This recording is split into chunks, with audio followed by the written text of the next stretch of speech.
Oh Dios, que has instruido e iluminado los corazones de tus fieles con la luz del Espíritu Santo, haz que este mismo Espíritu nos haga gustar y amar el bien y siempre nos llene de sus gozos y consuelos divinos. Por Jesucristo nuestro Señor. Amén. Espíritu Santo, fuente de luz. Ilumínanos. San Juan Bosco. Ruega por nosotros. En el nombre del Padre, del Hijo y del Espíritu Santo. Amén. Si gustan tomar asiento. Gracias. Muy bien, la clase pasada la madre me hizo el favor de impartir la sesión. Estuvieron viendo lo que fueron dos de las parábolas. Sí. ¿Se acuerdan cuáles eran? Sí, el Señor se puesto por los limitados. Muy bien, ¿y la otra? Oveja perdida. La oveja perdida. De la oveja perdida es una parábola muy icónica que ya la hemos escuchado muchas veces. También vieron, creo, nada más el primer comentario de esta parábola, que es el que viene en la página 28. Y casi abajito dice la creencia en la propia rectitud. Eso todavía no lo empezaron a ver, ¿verdad? No. Muy bien. Con eso es con lo que vamos a iniciar el día de hoy, pero para repasar o para un poquito recordar justamente la parábola o este texto que vamos a estar analizando, voy a dar lectura a Lucas capítulo 15, versículo del 1 al 7, que es justamente el inicio de la perícopa de las tres parábolas de la misericordia. Todos los publicanos y pecadores se acercaron a él para oírle. Los fariseos y los escribas murmuraban: este acoge a los pecadores y come con ellos. Entonces les dijo esta parábola: ¿quién de vosotros, si tiene 100 ovejas y pierde una de ellas, no deja las 99 en la estepa y va a buscarla? Va a buscar la que se perdió hasta que la encuentra, y cuando la encuentra se la pone muy contento sobre los hombros. Luego, al llegar a casa, convoca a los amigos y vecinos y les dice: alegraos conmigo porque he hallado la oveja que se me había perdido. Os digo que de igual modo habrá más alegría en el cielo por un solo pecador que se convierta que por 99 justos que no tengan necesidad de conversión. Palabra del Señor. Gloria a Dios. Muy bien, este próximo comentario que vamos a ver, si se fijan, incluye también los primeros 3 versículos.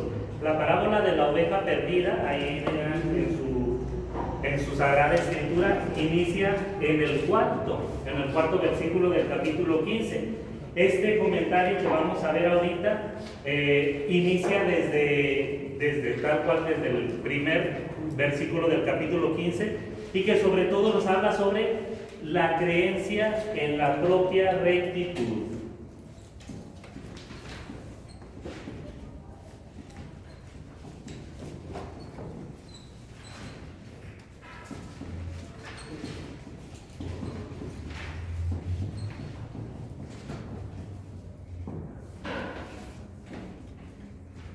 Creencia en la propia rectitud, es decir, que tenemos como una seguridad, o tenemos, por decirlo de alguna manera, una fe muy grande en nuestra propia rectitud, en mi ser ahora sí como inquebrantable, que en cierta manera cae en una soberbia espiritual.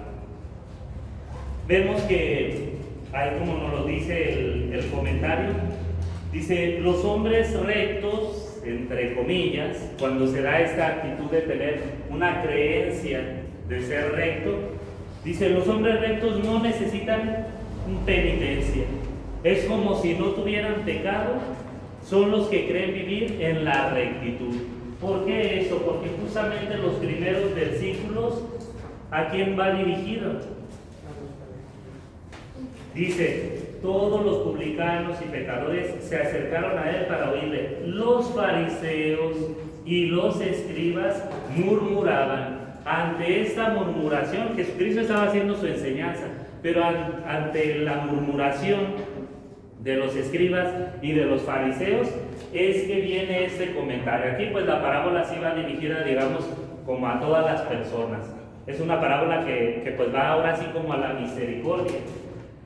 Es una parábola de misericordia que se abre pues a todos, pero ante estas murmuraciones que se empiezan a hacer, que Jesús empieza a escuchar, el comentario va dirigido a ellos, y por eso dice: los hombres, así lo voy a abreviar, rectos,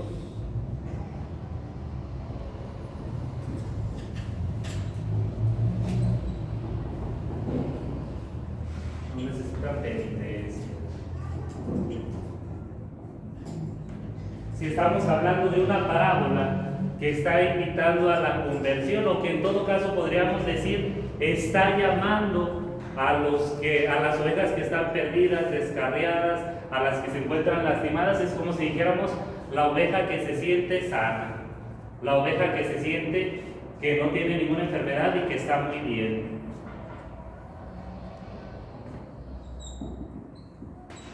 Sin pecado, dice. Esos hombres son los que creen en su rectitud.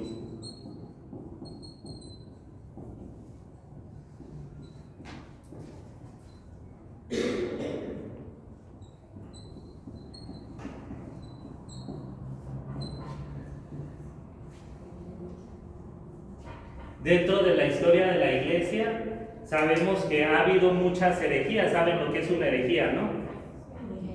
¿Qué decimos cuando decimos a una persona que es un hereje? ¿Por qué decimos que es hereje? Porque es rebelde, porque no se adapta. Porque va en contra de la doctrina. La blasfemia va a una ofensa hacia Dios, como por ejemplo los satánicos suelen ser blasfemos. ¿Por qué? Porque reniegan y le dicen cosas malas a Dios. Pero un hereje es aquel que va en contra de la doctrina. Por ejemplo, Lutero era sacerdote, era monje y era hereje. ¿Por qué? Porque iba en contra de las enseñanzas de la iglesia. Pues a lo largo de toda la historia de la iglesia ha habido muchos herejes. Por ejemplo, los que decían que Jesús no era Dios, esa era una herejía. Los que decían que Jesús no era hombre, que era como un ángel, era otra herejía. Los que decían que la Virgen María, en ese sentido, era una mujer común y corriente, que no tenía nada de especial, esa era otra herejía. Toda doctrina, toda enseñanza que vaya en contra de la iglesia o de la sana doctrina, eso se le llama herejía. Y ha habido muchísimas. Pues justamente la herejía, en ese sentido, que era como más odiosa, y que podríamos decir que Jesucristo también cree eso, que la herejía más odiosa que puede haber es la de no tolerar a los pecadores. Yo, al sentirme tan bueno, tan puro, tan casto, tan santo, desprecio a los pecadores. Es que me voy a contaminar. Es que su pecado me va a hacer pecar a mí. Esa ha sido de las herejías más detestables en la iglesia. Y que podríamos decirlo, en cierta manera Jesucristo detectó esa herejía en su tiempo. Los escribas, fariseos, o bueno, algunos escribas y fariseos, o publicanos, o saduceos, ¿qué era lo que decían? No, yo no me arrimo porque si te toco como tú eres pecador, yo ya me contaminé. Jesús les dice: no, todo lo contrario. Lejos de apartarte del pecador, tienes que ir en busca de él. Entonces aquí, la herejía.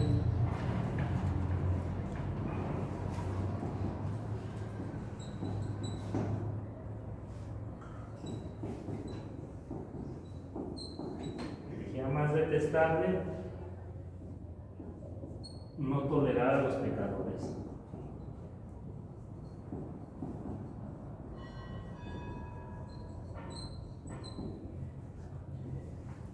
¿Por qué? Porque estamos hablando de la creencia en la propia rectitud.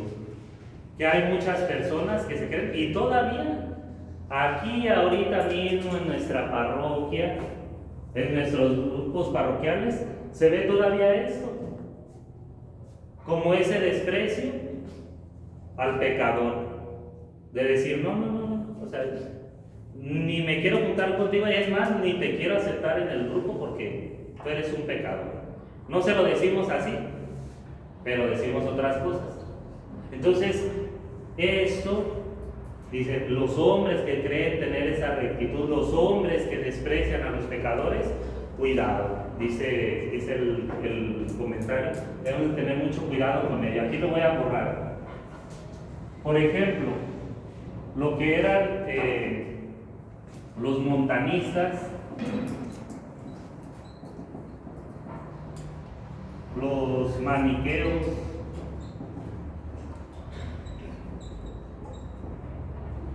los cátaros, todos estos eran herejes. Montanistas porque seguían la doctrina de Montano, los maniqueos de Maniqueo, los cátaros de Catalina. Todos ellos, ahorita van a ir, pues, el señor cura, no se crean, no del cura. Todos ellos lo que hacían era simplemente tener una vanagloria de su pureza.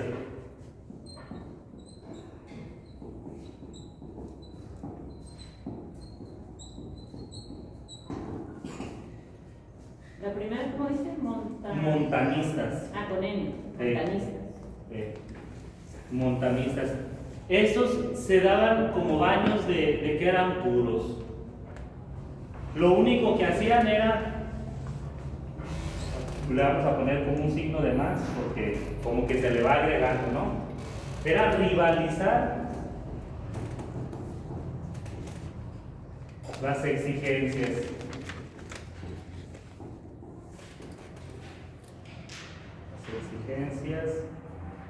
Ponían más cercos.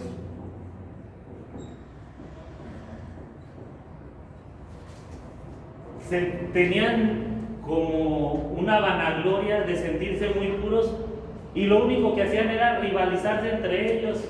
Ah, pues yo ayuno una vez a la semana y esos decían, uy, pues yo ayuno hasta 3 veces por semana y esos no se dejaban ni decían, mi ayuno nada más es hasta de la mitad de un pan. Y ahí lo único que hacían era cada vez ir haciendo más exigente la vida espiritual como para alcanzar mayor pureza. Y pues lo único que ocasionaban era poner más cercos, más trabas. Imagínense una persona cuando se encontraba con este tipo de personas o de, pues ahora sí que de maestros, pues lejos de decir me estoy acercando a Dios, dice no, pues me estoy yendo cada vez más lejos. Si yo tengo que trabajar, si tengo que hacer eso y eso, y ellos me están diciendo que no, que tengo que hacer estos ayunos, que tengo que vivir de esta manera, así y así, pues no, decían, el estar con Dios, el acercarme a Él es inalcanzable. ¿Por qué todavía eso agréguenle? Primero, que no comían carne. Muchos no comían carne, otros tampoco vino. Unos tenían prohibido casarse, matrimonio.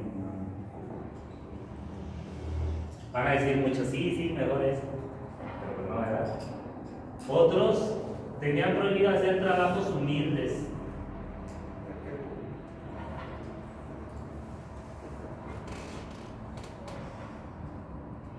Lo que sí, en ese sentido, era rezar mucho.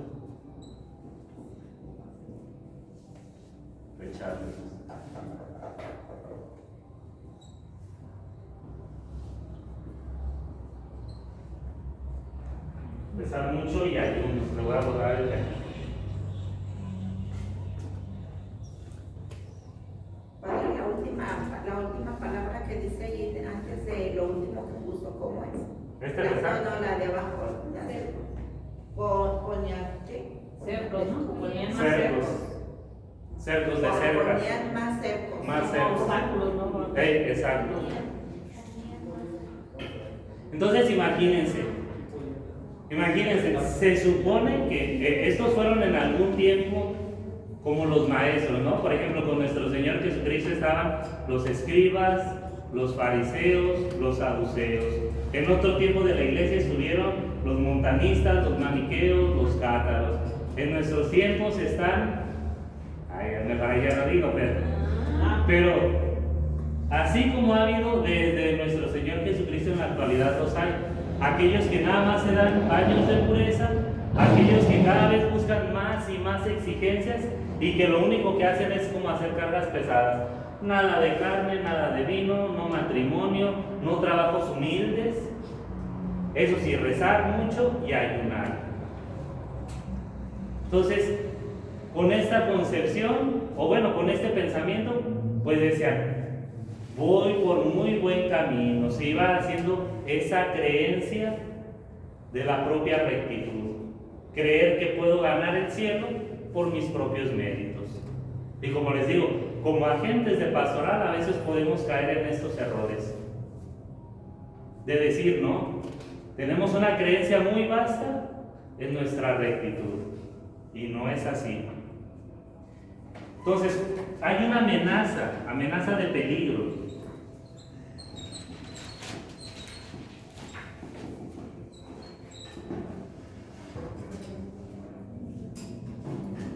¿Cuál es esa amenaza? Pensar que no tengo nada que me critiquen, pero yo sí puedo ver cosas para criticar en los demás.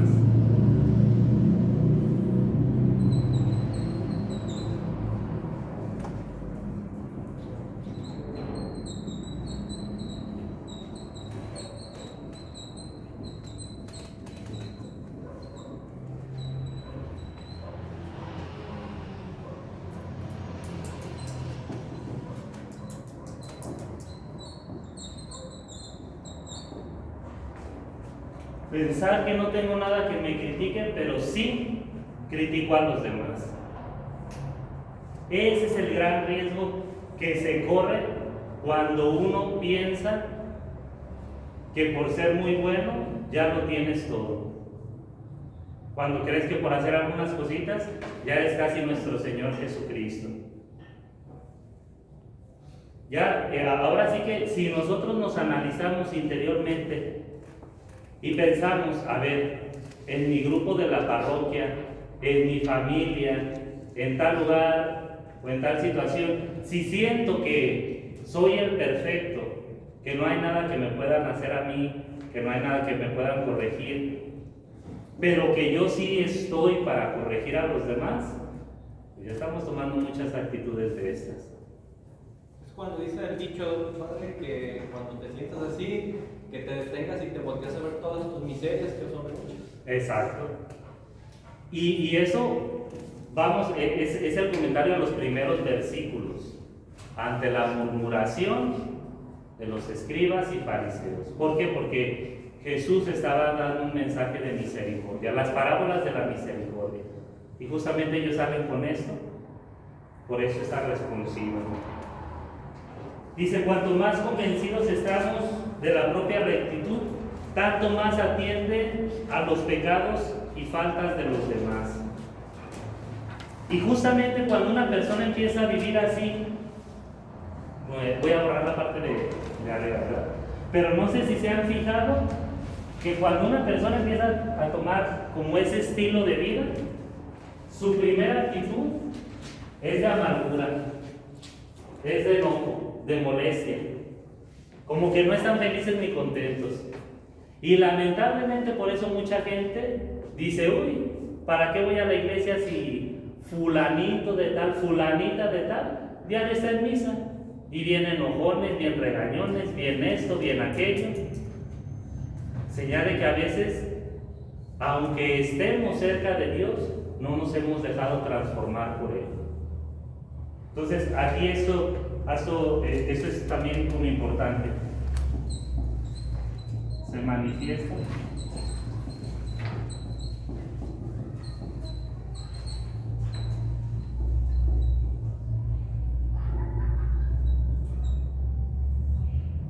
Se manifiesta en vida de amargura, molestia,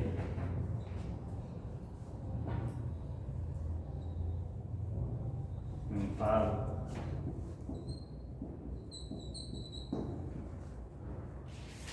siempre el tener una creencia en la propia rectitud se va a ir manifestando de eso. A veces es muy fácil, cuando también vemos a los padres, ay, ese padre viene así, así, hacer esa cosa. Como que no le ha tocado a lo mejor bien el corazón. Y necesitamos estar muy atentos como agentes de pastoral. Y luego dice, eso sí, se enojan, se molestan con los demás, pero por dentro, como si se estuvieran incensando. Pero yo soy bueno, yo soy santo, yo sí hago esto, yo sí hago aquello, como que se avientan porras solos por dentro. Como diciendo, a lo mejor no quieren entender mi mensaje, pero yo estoy bien con Dios. Cuidado, cuidado. Cuando ya tenemos, como dice, esos foquitos, es de cuidarnos. Dice, este peligro amenaza el cristiano fervoroso y diligente, y también a nosotros. La creencia en la propia rectitud se introduce casi inadvertida.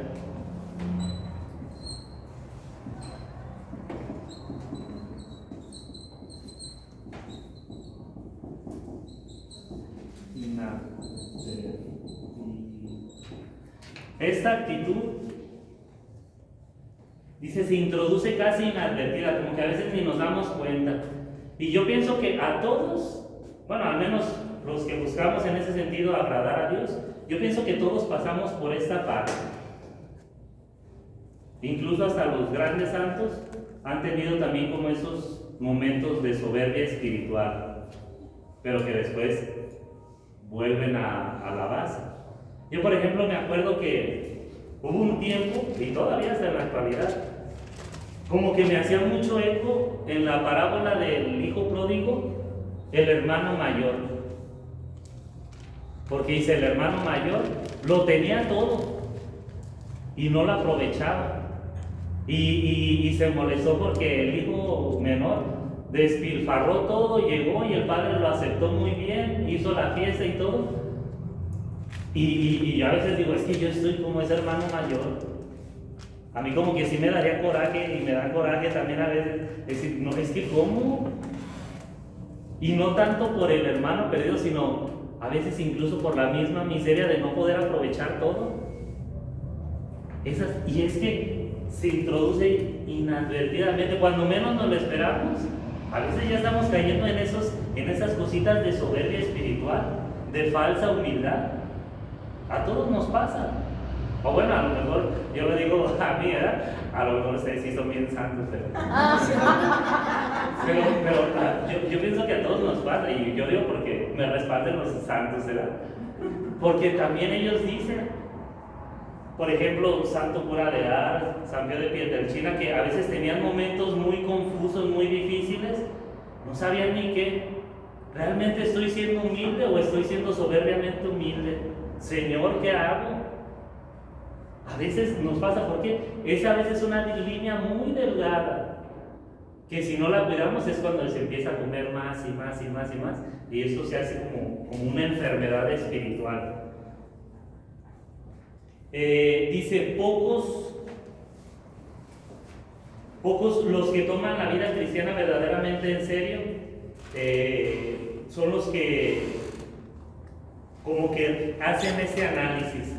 Cuando uno ahora sí como que dice, no, quiero vivir bien el evangelio, cuando realmente te comprometes, créanme que hay muchísimas renuncias en la vida. Si realmente queremos una verdadera humildad, si no caemos en esta creencia de la propia rectitud, encontramos muchos obstáculos. Y un verdadero cristiano es el que sabe cómo sacar adelante todo sin caer en ese egoísmo espiritual, por decirlo de alguna manera.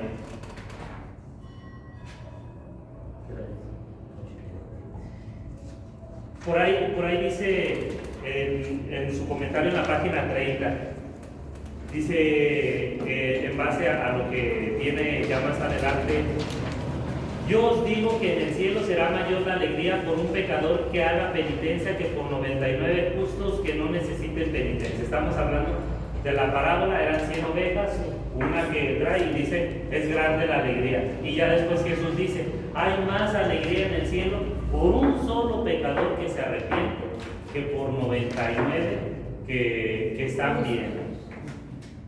Y siempre cuando escuchamos esto, lo primero es decir, yo soy de las 99. Yo sí estoy bien. ¿A poco no? Sí. Decimos, no. La perdida es la que anda ya en las calles, anda de bar, la que anda de vida alegre, el que anda en el narco, el que anda en tales cosas, esto y aquello. Y sí, son ovejas perdidas.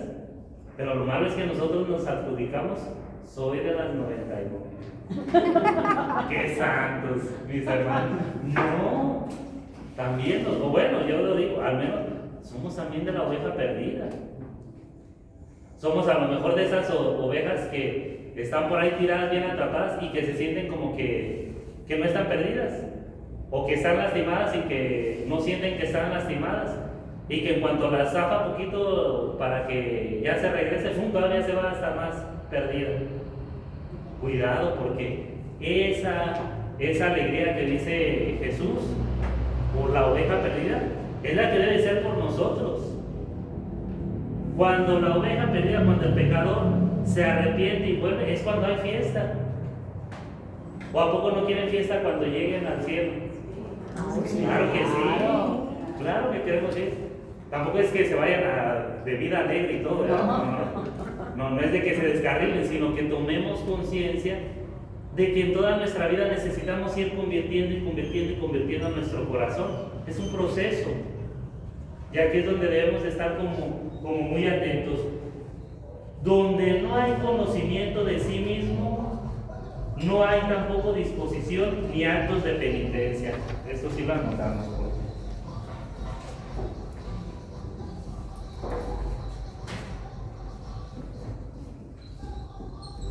Donde no hay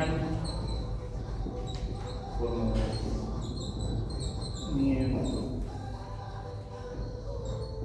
de sí mismo,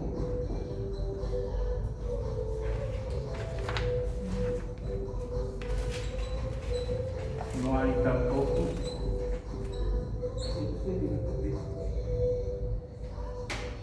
disposición y actos de penitencia.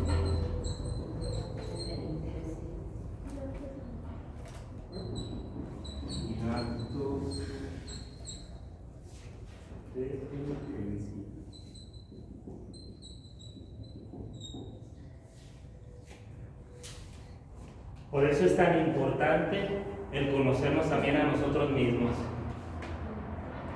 Era San Agustín que decía, no recuerdo bien, que me conozca para conocerte, Señor, algo así. Pero implicaba el conocimiento y era primero el propio. Si yo no me conozco a mí mismo, nunca voy a poder ver mis debilidades. Una persona que se conoce bien sabe muy bien cuáles son sus debilidades, sus flaquezas, sus fracasos, sus virtudes, sus fortalezas, todo. Y cuando hay conocimiento de uno mismo, ya desde ahí prevés muchas cosas. Si fuéramos un poquito más analíticos en nuestra vida, les aseguro que pecáramos menos. Porque desde antes ya diríamos, no, esta situación, esto me va a llevar a pecar. Esto me va a ir alejando poco a poco de Dios. Esto yo sé que no es bueno. Esto yo sé que es malo. Entonces, necesitamos primero tener conocimiento de nosotros mismos. La creencia en la propia rectitud nace del orgullo y su fruto es la altivez espiritual. Esta misma, para no poner la creencia de la propia rectitud, aquí también la vamos a poner así. Dice, nace del orgullo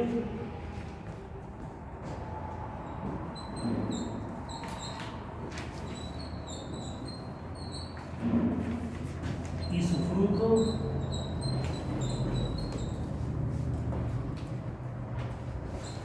es la altivez espiritual. Adiós.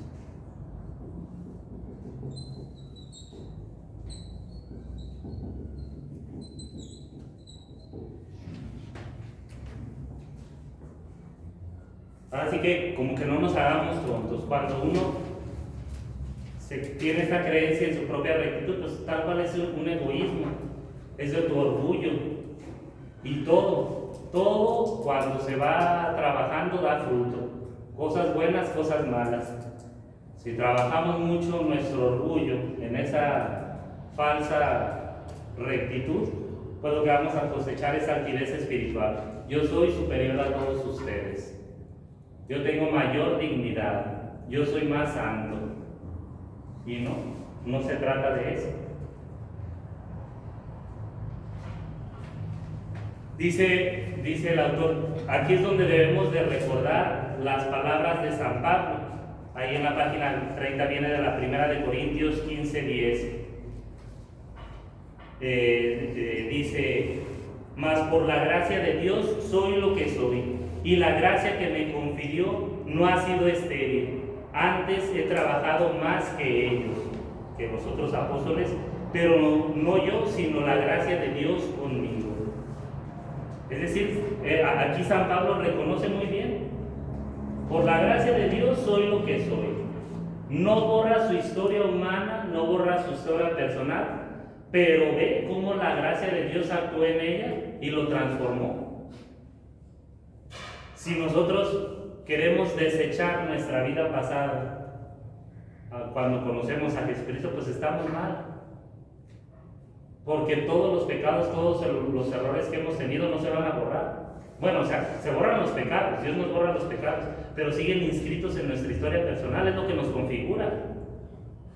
Como dicen, mató un perro, mata perros. Por más de que se confiese, por más de que pida perdón, va a ser mataperros. No podemos desconectar la vida personal de la vida espiritual. Y por eso ese conocimiento es muy importante. Y también hay otra frase de otro pasaje de San Pablo. Dice, ¿qué tienes que no hayas recibido? Y si lo recibiste, ¿de qué te glorías como si no lo hubieras recibido? De Dios recibimos todo. Si estamos hablando de sentirme muy grande, muy alto en el espíritu, pues a fin de cuentas lo recibiste de Dios, no la mala actitud, pero aquello que te llevó en un momento a empezar bien, pero que después se desvirtuó, lo recibiste de Jesús. Por la gracia de Dios, por decirlo, pues fui muy caritativo, empecé a ayudar a muchas personas. Pero ya cuando yo me empiezo a sentir que, ya soy Madre Teresa de Calcuta. No, o sea, no te olvides, ¿de quién recibiste ese don? De Dios. El ser caritativo lo recibiste de Dios. Que después lo desvirtuaste con tu egoísmo, con tu orgullo, es otra cosa, pero todo viene de Dios. Después lo distorsionamos, pero a fin de cuentas viene de Dios. También ahí San Pedro dice, la creencia en la propia rectitud menosprecia la gracia y sus efectos, y es así injusta para con ella y con quien nos la da. Esa conducta no ha de enajenarle poco a poco la gracia y la benevolencia de Dios, porque Dios resiste a los soberbios, es lo que dice San Pedro en su primera carta. Entonces, esa propia rectitud, lo único que va a hacer en ese sentido es menospreciar la gracia y sus efectos. Por eso se desvirtúa. Es que ahora yo, por decirlo, tengo mi fuerza en lo que yo creo, en lo propio, antes que en la gracia de Dios. Yo no necesito de los demás, yo puedo solo. Eso ya es un egoísmo. Es un egoísmo. Y desde ahí, ya la gracia de Dios deja de actuar. No porque Dios quiera hacerte sentir mal, sino porque tú mismo estás cerrando ese vínculo con Dios. Y ya por ahí dice cómo los escribas y los fariseos se sentían superiores, o aquel fariseo que subió a hacer la oración al templo. Te doy gracias, Señor, porque yo soy muy bueno y ayuno y pago mis impuestos y eso y aquello. Y no soy como aquellos hombres, no soy como aquel publicano. Dice, para estos no se siente en lo más profundo de su corazón, sino el menosprecio y repugnancia de Dios. Estas personas que toman esta actitud muy alzada, pues lo único que obtienen es el desprecio y el rechazo de Dios. ¿Por qué? Lo vemos claro porque Jesucristo así lo rechazaba a los escribas y fariseos, por no aceptar a sus hermanos, por no ver la gracia de Dios, por estar cerrados en sí mismos. Entonces, dice ya por último, ¿puede entonces asombrarnos que en el cielo será mayor la alegría por un pecador que haga penitencia que por 99 justos que no la necesitan? Solo una cosa puede extrañarnos, que entre los cristianos pueda darse y se dé efectivamente el vicio de la creencia de la propia rectitud. Esta es una enfermedad espiritual. No sé si recuerdan cuando el Papa Francisco sacaba las enfermedades espirituales, que incluso también las achacaba mucho en los sacerdotes. Muchas enfermedades espirituales que estamos viviendo, que no somos conscientes y que van destruyendo muchísimo nuestra vida espiritual. Y esta de la propia rectitud, de la creencia en la propia rectitud, es una enfermedad espiritual que se da mucho en las parroquias, sobre todo en los agentes de pastoral. Que haya cristianos que cumplan con toda seriedad sus deberes religiosos, recen con fervor, reciban los sagrados sacramentos, que vivan honradamente y que a pesar de todo ellos estén ciegos. Por eso digo, hay que tener mucho cuidado con esta enfermedad. Dice que no se dan cuenta de hasta qué punto se creen en lo más profundo de su corazón justos e irreprochables, envaneciéndose de su corrección, fidelidad y ausencia de faltas. Entonces, hermanos, no recordemos, si vamos en el camino de la santidad nos vamos a caer. Si logramos algo bueno y si adquirimos o alcanzamos la santidad, pues por gracia de Dios y por la compañía y la fraternidad con nuestros hermanos. A la santidad no se llega solo, siempre es en comunidad, en comunión. Entonces, bueno, yo pensé que íbamos a alcanzar a ver la parábola de la viuda, pero no, ya se nos acabó el tiempo. Entonces, al menos ya con eso también vamos a concluir lo de la oveja perdida, que pues en sí era todo, sobre todo este comentario ante la actitud de los escribas y fariseos, que tenían esta enfermedad espiritual de la creencia en la propia rectitud. ¿Preguntas, quejas, sugerencias? Yo creo que ahí caes en la tibieza, ¿no? Si lo vemos también de una manera. La tibieza es otra enfermedad espiritual. La tibieza es como un irnos desinteresando. Y esta es más grave porque aquí nosotros nos justificamos como en mis propias fuerzas. La tibieza nos va haciendo mediocres en cierta manera. Esta nos va haciendo engreídos. Y claro, como las virtudes todas van así en cadenita de una de otra, así también las enfermedades espirituales. Llega una y otra, los pecados capitales, por eso se llaman capitales, porque empiezas con uno y de ese ya uno y otro y otro y otro y otro. Entonces, cuidar mucho eso, pero sí. Muy bien. ¿Algún otro comentario? Entonces, curar esa enfermedad sería practicando la humildad, el acercarnos con nuestros hermanos, el servirlos, el ayudarlos, el ser misericordiosos con ellos. Exactamente. Justamente esa tiene que ser la actitud de humildad y de salir por el que se encuentra apartado de Dios. Porque esa fue la actitud de Jesús ante el ¿cómo se llama? Ante el rechazo que tenían por Dios, que en cierta manera había sido culpa de todas estas falsas creencias. Por eso Jesucristo los perdona y los ama. Porque muchas veces no eran ellos los culpables de que así los hubieran educado en su fe. Él trató de comprenderlos, de acogerlos y de transformar su corazón. ¿Algún otro comentario? Sí, como padre, como las personas que juzgan mucho a las personas que van a la iglesia, que dicen, no sé, el día que está en el templo rezando y decís cómo es. Yo por eso no voy, porque luego también podría darse el caso o es otra cosa. Sí, en cierta manera sí. De hecho, hoy justamente me tocó estaban arreglando unos desperfectos en la casa de la que llegué, estaban poniendo un vidrio. Y luego me dice el que estaba poniendo el vidrio, le hace, oiga padre, ¿y qué beneficios hay de ir a misa todos los días? Y pues ya le empecé a aventar así como toda la serie de beneficios, ¿verdad? Y luego le hace, le digo, por eso sí, es bueno ir a misa todos los días. Le hace, ay no, pero él habló de su patrón. Le hace, no, pues que fulanito, le hace, va todos los días y no es bien regañón, y bien así, y bien así. Le dije, uy, ahora imagínate si no fuera, ¿cómo estuviera? Le dije, estaría peor. Ciertamente el camino de la vida espiritual pues no es fácil.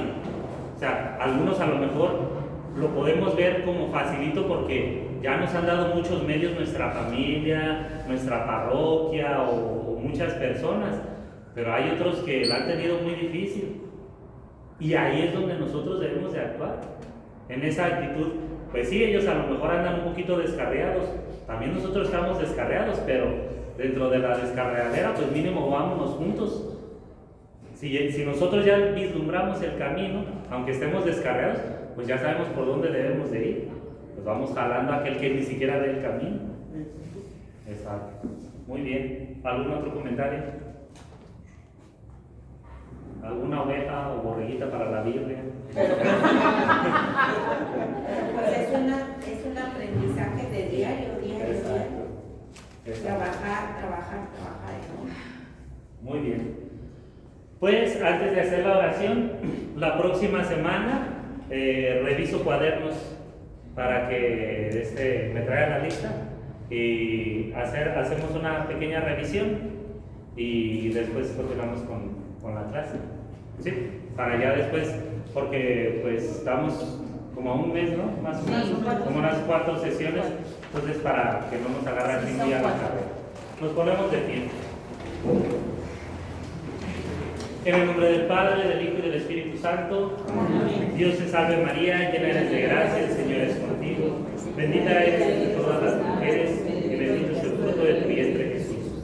Santa María, Madre de Dios y Madre nuestra, ruega por nosotros pecadores, ahora y en la hora de nuestra muerte. Amén. El Señor esté con ustedes. Y con tu espíritu. La bendición de Dios Todopoderoso, Padre, Hijo y Espíritu Santo, descienda sobre ustedes y sus familias y les acompañe siempre. Amén. Que pasen muy buenas noches. Buenas noches. Gracias.